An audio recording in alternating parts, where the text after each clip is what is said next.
les gens face à la question de l'Qadar al-Qadar sont de deux sortes, de deux catégories. Le premier, il croit dans la Qadar al-Qadar, bien et mal, comme c'est été spécifié dans le hadith de Rasul sallam, et que tout ce qui se passe dans le monde et dans l'univers est issu de la volonté de Dieu subhanahu wa ta'ala. C'est lui qui les a créés. Et la deuxième catégorie, ce sont les gens qui nient et qui refusent d'accepter le Qadar al-Qadar. C'est-à-dire, en quelque part, ils refusent que Dieu subhanahu wa ta'ala dispose.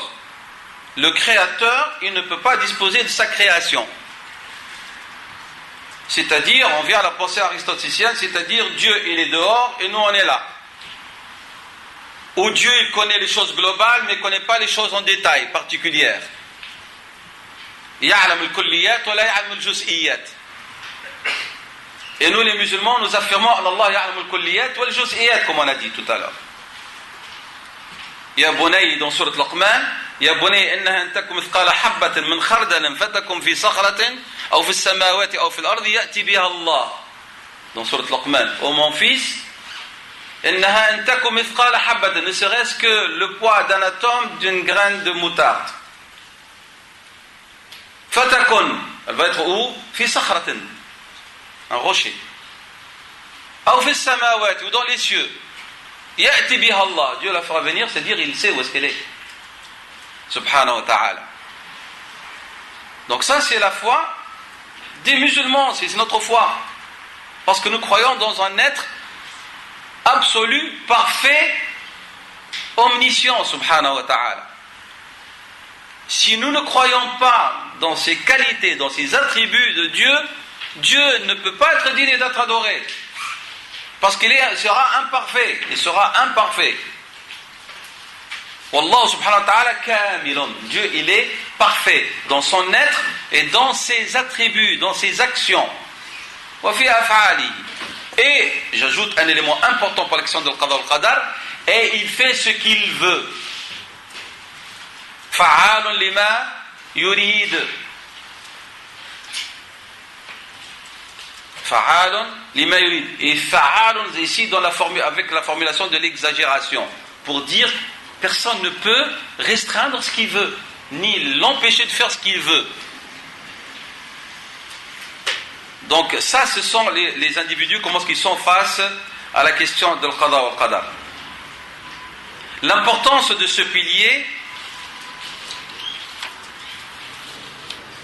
parce qu'il est directement en relation avec la foi en Dieu subhanahu wa ta'ala. La connaissance de ses attributs et de ses noms. Lorsqu'on reconnaît que Dieu subhanahu wa ta'ala existe, ça c'est un rappel de choses que vous connaissez, mais le rappel il est utile, comme a dit Dieu subhanahu wa ta'ala aux croyants, parce qu'il y a des choses qu'on oublie, considérant comme c'est des faits accomplis, mais on les oublie dans notre manière d'articuler notre foi dans le concret. Notre foi en Dieu nécessite de chacun d'entre nous de croire en la seigneurie de Dieu subhanahu wa ta'ala, tawhid al-rububiyyah, et aussi dans son unicité comme Dieu adoré, tawhid al-uluhiyyah. Et lorsqu'on parle de tawhid al-rububiyyah, Rabb, nous parlons de maître ici, Seigneur, qui fait ce qu'il veut. Ar-Rabbu, parce que c'est pas Rabbun tout court. Ar-Rabbu, le maître. Ay annahu yaf'alu ma yurid. Lorsque vous dites que votre père ou votre mari est Rabbul Bayt et que votre maman ou vous-même vous êtes la maîtresse de maison, c'est-à-dire que vous faites ce que vous voulez chez vous. C'est ça le Rabb. On appelle le patron d'une usine Rabbul Majjar ou Rabbul Masna, le maître. Et si tu travailles, tu dois accepter son règlement. Si tu crois en Dieu, tu dois accepter son règlement, subhanahu wa ta'ala. Il est le maître. Donc voilà ce que veut dire. Donc il faut accepter cela et en même temps rappeler donc que ce Rabb, il est le créateur de toutes choses et parmi les choses qu'il a créées, les actions de l'homme. Puisque l'homme est créature de Dieu. On ne peut pas dire Khalaq al-insana, nous acceptons, sur Al-Iqra 96-96, Khalaq al-insana min alaq, oui j'accepte, Et après tu dis mais il n'a pas créé ses actions. Celui qui a créé l'homme, soit il est capable de créer ses actions, soit il a créé ses actions. Il n'y a pas une autre alternative.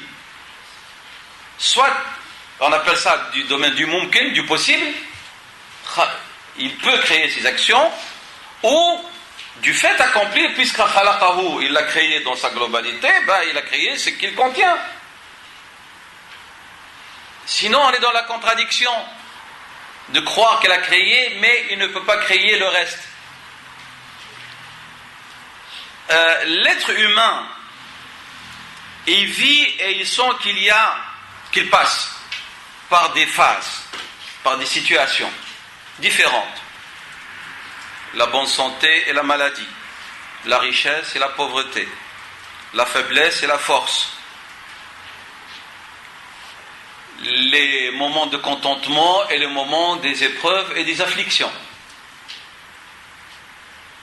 des moments de bonheur et de joie et des moments de tristesse.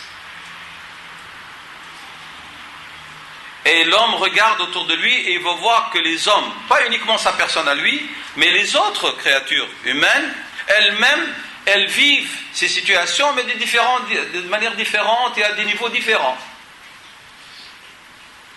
On prend deux qui sont affligés et on va voir qu'ils ne sont même pas dans leur affliction dans les mêmes proportions. L'affliction, elle est là, mais elle est différente d'un individu à l'autre. Chez nous, les musulmans, c'est Dieu qui a voulu cela. Ces différentes situations et ces différentes phases et ces différentes qualités. Vous ne pouvez pas trouver d'autres explications à cela dans la théologie et la foi musulmane qu'elle émane de Dieu selon une sagesse bien définie et voulue.